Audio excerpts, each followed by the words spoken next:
Baba àti ìyá Mohbad ló pa Mohbad. Àwọn tó pa Mohbad pọ̀. Obi cannot be anything in Nigeria again, except an Igbo man become a president and you want to give him a ministerial appointment. Or Obi cannot be anything. Obi did not have school sites. Even the Gregory on his brother's certificate. And then even when you look at the certificate, he said he made the university. It was given to him on Saturday. No university open in Nigeria on Saturday.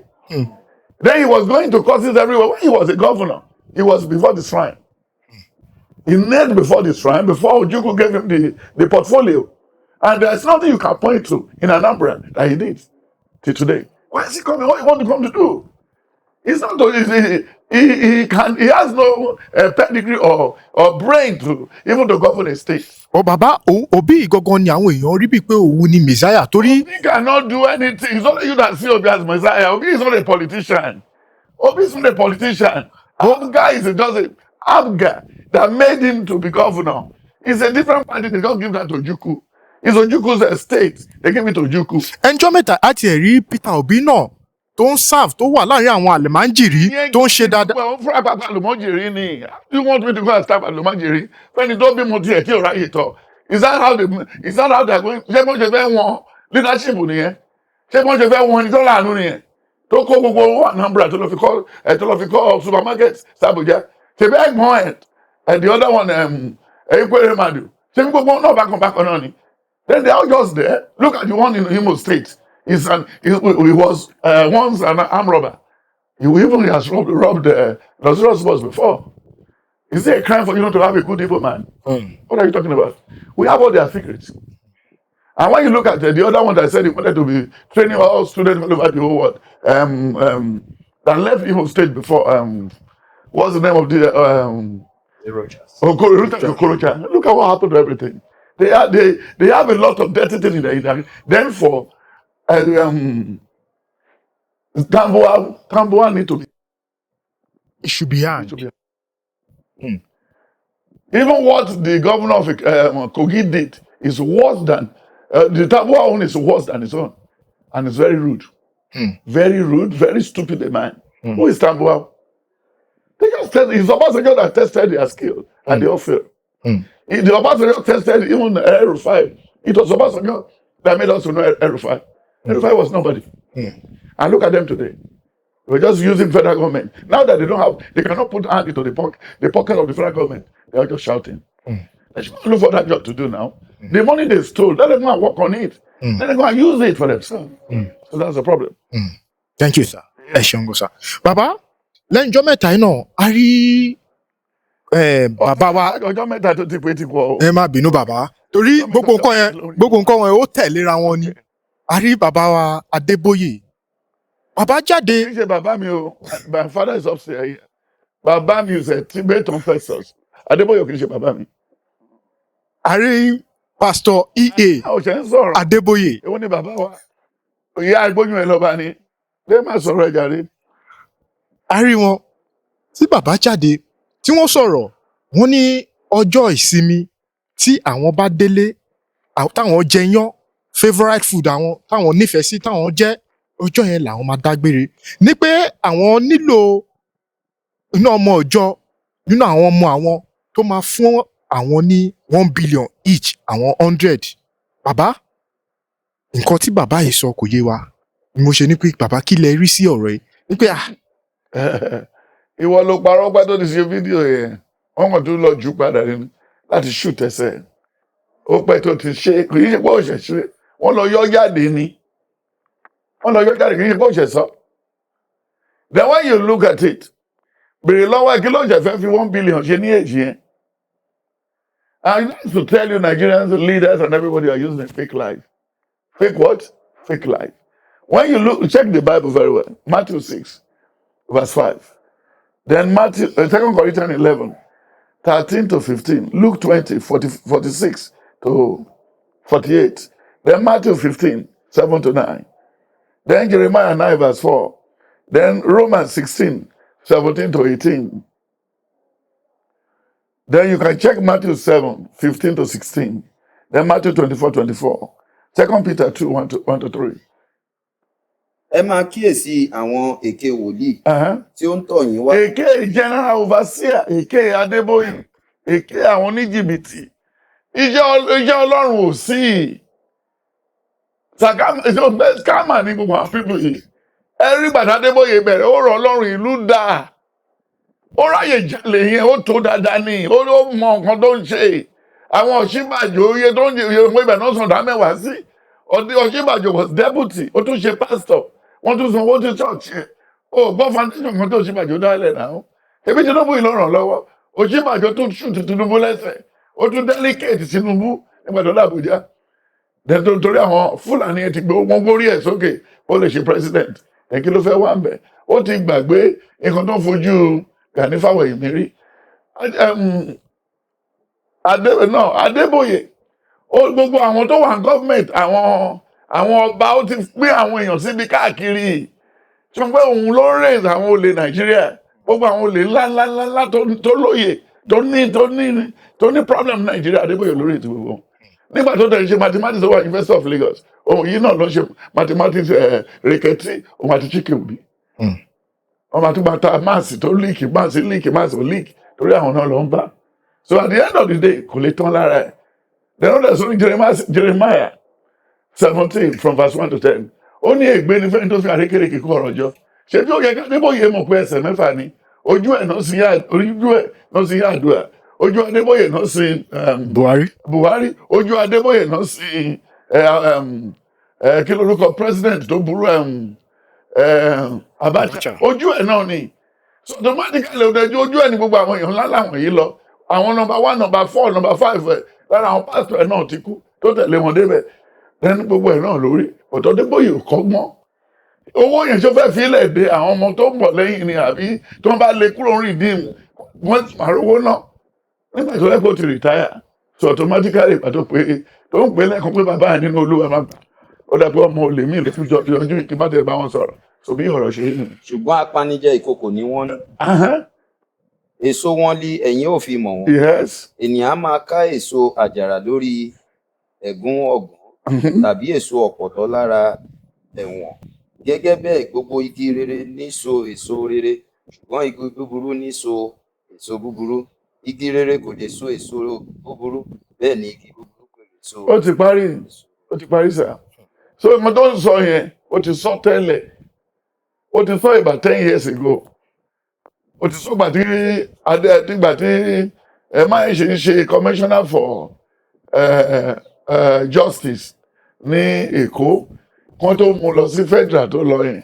So gbogbo àwọn èèyàn wọn yẹn, àwọn woman tó wá láti Delta tí ó wà ní bank Hebrew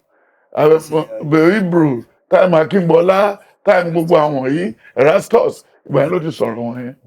So torí òun ló fi wọ́n síbẹ̀ ó dẹ̀ fọ́ sí wọn ìgbà yẹn ló fẹ́ ra jet kejì ló fi sọ àwọn ọ̀rọ̀ yẹn. So automatically Ọlọ́run á dáríjì. Ṣé ó ń sọ̀rọ̀ bí èṣù?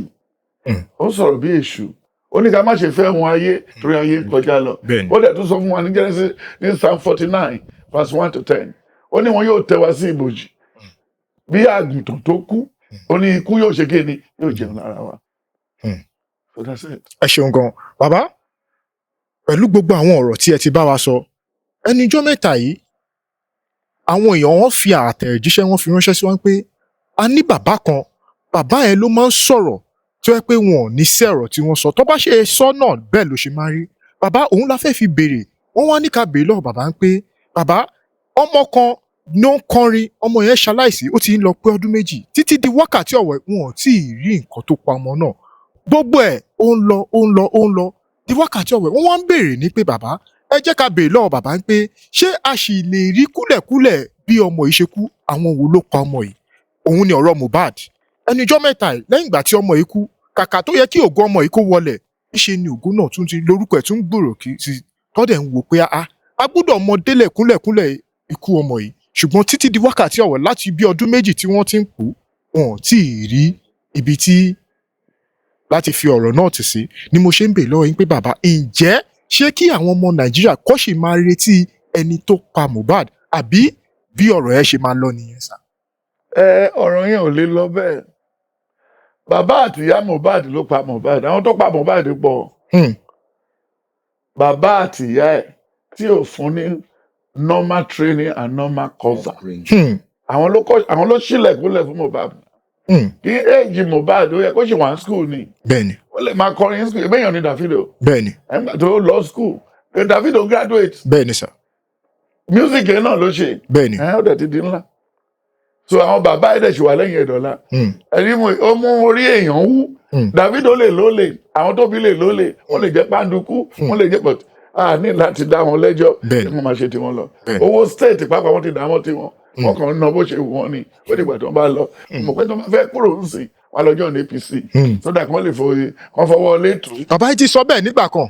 ẹ má bọ̀ dúró ṣe bọ́jọ́ mẹ́ta lóru máa gbọ̀n kan ẹni kan tẹ́mi náà sọ nǹkan tí mo sọ ni pé kò sí ewu nínú question tó béèrè. bẹ́ẹ̀ni sir. ìbàbá àtìyá ẹ̀ ló kàn pa tílé bá sọ ní àwọ̀ là ń wò ìyẹn ti lọ́mọ alọ́mọmọ lọ skul á mú padà ìyàwó asáré wa mú òun á mú àmàtì lọ. bẹ́ẹ̀ni. ok ṣe bí àwọn kan ló gba $100,000 yìí. bẹ́ẹ̀ni. and then àwọn companies again wọ́n tó pè wọ́n tó host wọn. bẹ́ẹ̀ni. yes then the Adamic nature that we have in us kò sọ́jọ́ tí wọ́n ní máa pààyàn. then ó sọ nínú ìwé Genesis 4 from verse 4 to 10 4 to 11 ó ní Cain ó ní àbúrò ẹ̀dà kì í ṣe DNA. Olúwa sì bi Káínì pé èéṣe tí inú fi bí ọ èsì ti ṣe tí ojú rẹ fi kọrẹ lọ́wọ́ bí ìwọ bá ṣe rere ara yóò yá ọ yóò yá ọ bí ìwọ kò bá sì ṣe rere ẹ̀ṣẹ̀ bá lé ẹnu ọ̀nà lọ́dọ̀ rẹ ni ìfẹ́ rẹ̀ yóò máa fà sí ìwọ ó sì máa ṣe alákòóso rẹ̀. Káínì sì bá Ábẹ́lì arákùnrin rẹ̀ sọ̀rọ̀ ó sì ṣe. Olúwa sì wí fún Káínì pé níbo ni Ábẹ́lì arákùnrin rẹ̀ wà? Ó sì wí pé èmi kò mọ̀ èmi ṣe olùtọ́jú. lẹ́yìn tó ti pa arákùnrin ó ti tó sà ó ṣẹ̀ wá sọ fún pé ẹ̀jẹ̀ ẹ̀ ń kígbe níbi tó rí mọ́ o ìwọ ló pa ó ní dẹ́ni ìdájọ́ yẹn rí lẹ́tí Mohbad ò rí bẹ́ẹ̀ ó kọ́ Mohbad ò jẹ́ kí Mohbad gbádùn àjẹkù ò jẹ́ kí Mohbad gbádùn Mohbad ò ní decent life kì í ṣe ọmọ tó mọ left or right talent tẹrù pọ́ nìyí èèyàn máa tún protect talent David ní talent náà ẹ̀wọ̀n káwọn ẹbí ẹ̀ ṣe ṣe lẹ́tẹ̀ nìkan bá máa wà sùn sí wọn ní Olúwa tó ti Joseph débìrì ayọ̀ ẹ̀ àdúrà ìwàásù jáde ló wà yẹn o Psalm 105 verse 12, 13, 14 only I created Joseph for that job and I made famine to come to that land so that it can be known then he should pass through the place so that his family will not what? Will not feel the famine. Then he now said he warned the king secretly about them because they are few in number. Then later he now came. The father now knew this guy is talented. The moon at the 11th star, the fashion of wood and everything. He said, I will not allow you. Look at the comment. Mi ò ní jẹ́ kó máa bá àwọn ẹ̀gbọ́n ẹ̀ lọ sóko mọ́. Torí òrè tó lò lọ́nà tó máa rọ àláyé sí ọwọ́ wrong people. Then I tell you, why change about? In the book of Genesis 37, verse 18, 19, 20. Ó ní ìwọ alálàyé lọ́bọ̀ yìí. Ẹ jẹ́ ká mọ̀ kí a ṣe kí ni ká pa. Mohbad náà ni kí àlá ẹ̀. Ó lè change àmà dègé pé kò sí mo jẹ́ ká fi gbowó jàre 30 seconds of gold yẹn máa débi it's for them.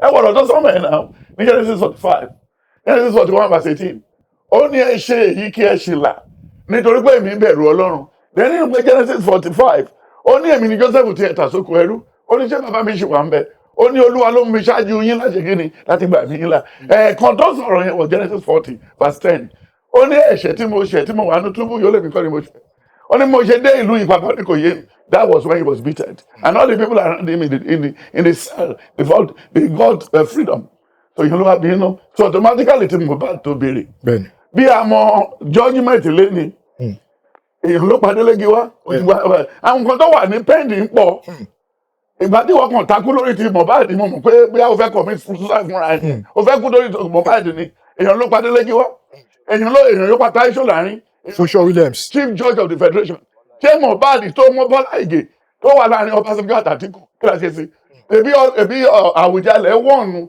Ọbásanjọ́ ó ní Àfọlábí tó ń tẹ̀lé ẹ lọ yìí àti àti Bọ́lá Ìgè àwọn méjèèjì kó má jẹ́ pé ọwọ́ ẹ̀ làwọn méjèèjì máa kú sí ọwọ́ ẹ̀ náà kú sí ọwọ́ ẹ̀ náà kú sí ṣé àwọn tó yìnbọn pa Bọ́lá Ìgè wọ́n máa ń lu yìí náà kí ló wá fẹ́ sọ mẹ́ kí ló wá fẹ́ fà tó bá wá rí di Mohbad ṣé o fẹ́ sọ di national holiday ni àbó fẹ́ ṣe monument fún total set ọmọ yẹn àwọn tó ti sọ̀rọ̀ lẹ́yìn Mohbad tó ní talent bi ọmọ yẹn wọ́n ni lẹ́wọ̀n mo yẹ àwọn guest artist àwọn artist àti àwọn tó wà ní Nollywood àti Nollywood Yewood and Outerwood gbogbo ẹ̀ náà wood kí wọ́n fi wood ṣe tẹ́lẹ̀ wọ́n fi dáná nìyẹn.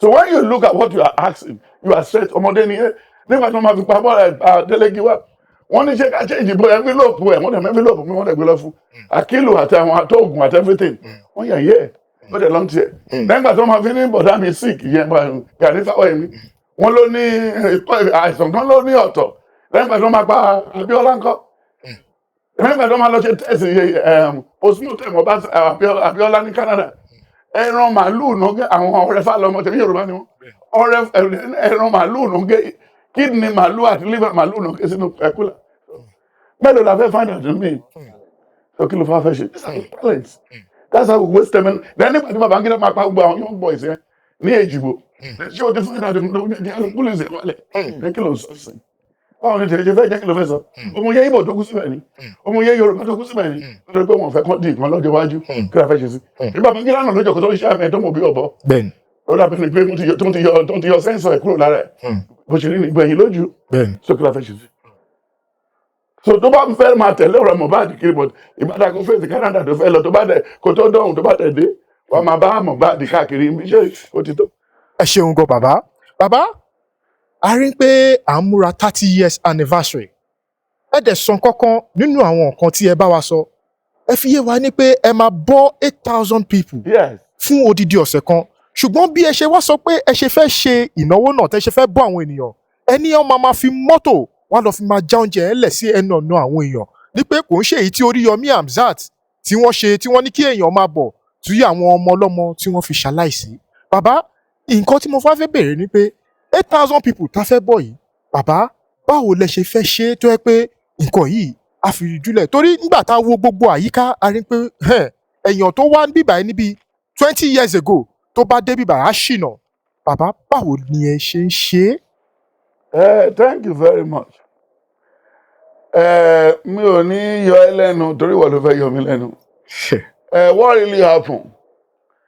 Rice tí àlejò ti jẹ láti January bíi títí di ọ̀sán yìí, how many plate ló lè pé? Mi ì lè kásà.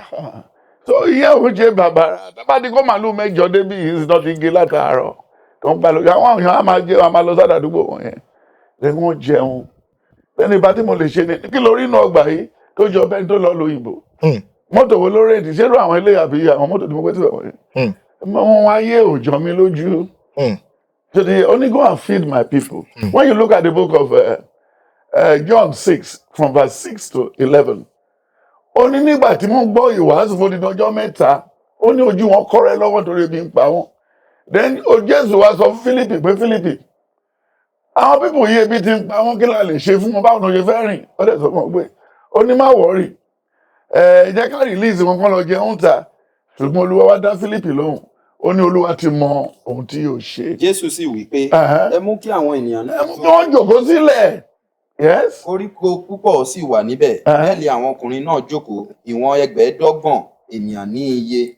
Jésù sì mú iṣu àkàrà wọn nì nígbà tí ó sì ti dúpẹ́ ó pín wọn fún àwọn ọmọ ẹ̀yìn rẹ̀ àwọn ọmọ ẹ̀yìn rẹ̀ sì pín wọn fún àwọn tí ó jókòó bẹ́ẹ̀ gẹ́gẹ́ sì li ẹja ní ìwọ̀n bí wọ́n ti ń fẹ́. Nígbà tí wọ́n sì yó ó wí fún àwọn ọmọ ẹ̀yìn rẹ̀ pé ẹ kó àjẹkù tí ó kù jọ kí ohunkóhun má ṣe ṣègbé. Bẹ́ẹ̀ ni wọ́n kó wọn jọ wọ́n sì fi àjẹkù iṣu àkàrà baálẹ̀ 5 náà kún agbọ̀n 12 èyí tí ó ṣẹ́kù fún àwọn tí ó jẹun. They are well fed. We are going to feed them. Tó bá wá advert wá láti day 1 àtọ̀rọ̀ owó lọ́wọ́ anybody o. Eléyìí la ṣe fẹ́ scheme tá máa sì mú account number. Then ààrẹ ní tó máa fi $10,000 sí ààrẹ tó máa fi $5,000 sí. Kò sí state tí mi ò tí ì tẹ̀ l'Amẹ́ríkà. Kò sọ́mọ Ìgbò kò sí ìdílé Ìgbò tí mi ò tí ì fọwọ́ kàn. Àfi tí ò bá nínú ọ̀nà.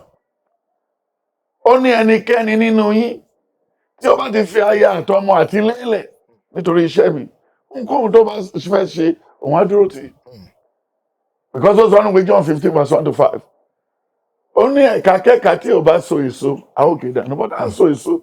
Wọ́n kan tó ṣe láàrin 2020 ní March 2020 today obi bí ìṣeré láti inú oko ṣe ti yẹ láti inú oko we building look at it look at everywhere so he's just like that he's in charge tó bá wọnú building yẹn sìn á take here 4 minutes kò tó rìn tán iye staircase tó wà mẹ́ iye mi ò rí ẹgbẹ́ mi nínú sẹ̀lẹ̀ tó lóun ra irin dẹ́kì tó tó tèmi òtèmi kọ́ ni mo ṣe Ọlọ́run ló ṣe tó bá ní kí n bèrè iye tá a fi parí mi ń sìn mi ọmọ ọ̀tá àṣà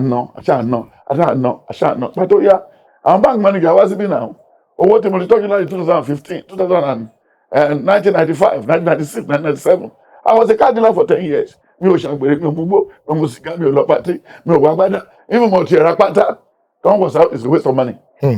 Waste of money. A waste of money and my money is my blood. So, padà dẹ̀ dé ń sẹ́ Ọlọ́run dẹ̀ wá tún gbé lárugẹ dọ́là lọ sókè kí n tó gba $10,000 jáde. Ilẹ̀ ti kún.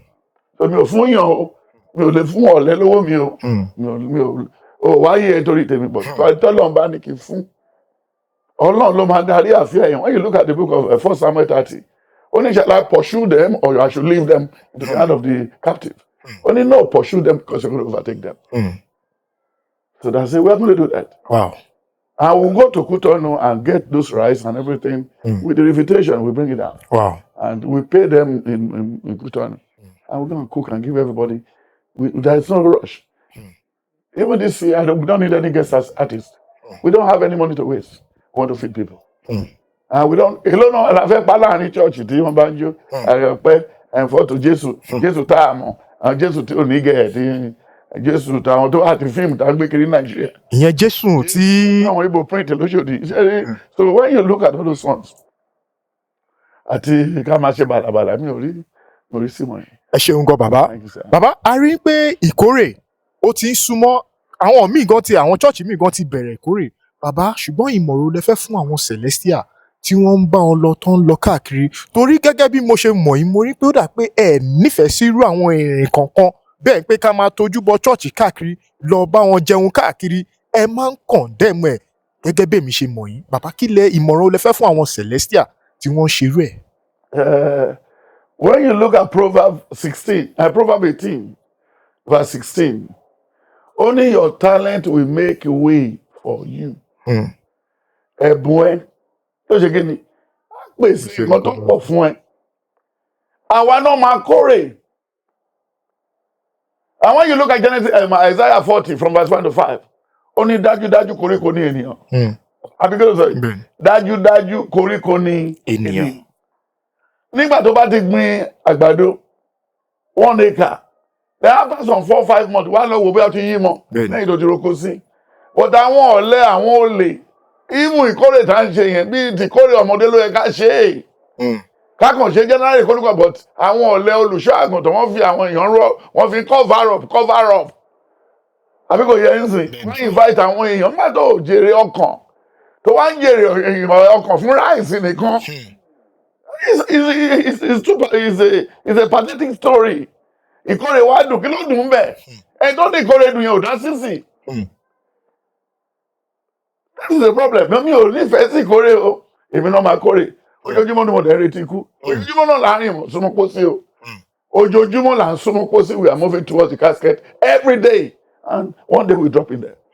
Second Samuel 44 ní kárọ̀ nípa àwọn yóò ṣáàkú náà yóò dàbí omi tó ń dà sórí yẹ̀pẹ̀ tí a lè ṣàjọ. So àwa náà máa kórè oyè mi mo ti gba CAC Methodist Anglican Catholic gbogbo church mo ti lọ tí wọ́n kàn rí gbogbo ẹ̀ gbogbo àwọn jìbìtì ní gbogbo ọ̀nà ìkórè wọ̀nyẹn still ní bí active dọ́ọ̀dà kakàn wọ́n afẹnìkọ̀jà alága mo ti lọ lẹ́yìn sí candle 1 million rice bansa everybody is okay what are we talking but don't dem advise baba bada baba ọ̀ṣọ́fà ní màkòkò láyé ọjọ́ yẹn wọ́n mọ̀ pé tó lè máa wọ̀ bí eléyìí kì í ṣe mí ló darí ọ̀rọ̀ adìyẹ àti ṣubú ìtànú tẹ́lẹ̀ àwọn kan ló sọ díẹ̀ sí ẹ̀ baba ọ̀ṣọ́fà. Thank you sir. ẹ ṣeun púpọ̀ sà, a dúpẹ́ lọ́wọ́ yín sà, ẹ ṣeun gan sà.